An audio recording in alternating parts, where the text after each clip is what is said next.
ये double engine की सरकार प्रधानमंत्री मोदी जी के नेतृत्व में, उनके मार्गदर्शन में जो बोलती है वह करके दिखाती है, और जितना करती है उतना ही बोलती है। हम लोगों ने कहा था ना कि रामलला हम आएंगे, मंदिर वहीं बन गया ना, मंदिर अयोध्या में। कोई संदेह है?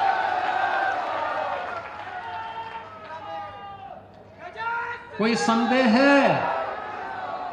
और हम आज फिर इस बात को कह रहे हैं कि कयामत के दिन तक भी, कभी कयामत का दिन तो कभी आना ही नहीं है, और इसलिए बाबरी ढांचे का पुनर्निर्माण कभी होना ही नहीं है। जो कयामत के दिन आने का सपना देख रहे हैं, ऐसे ही सड़गल जाएंगे, कभी वह दिन आने वाला नहीं है।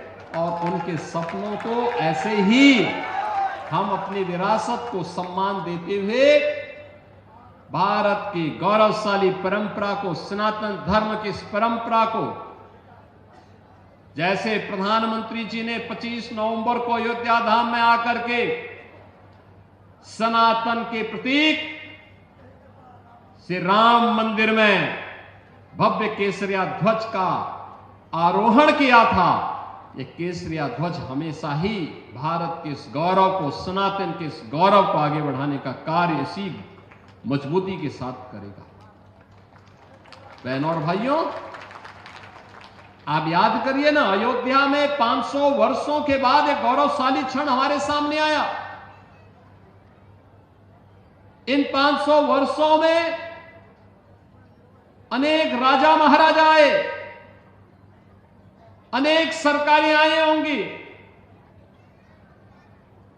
1947 में भारत आजाद हुआ,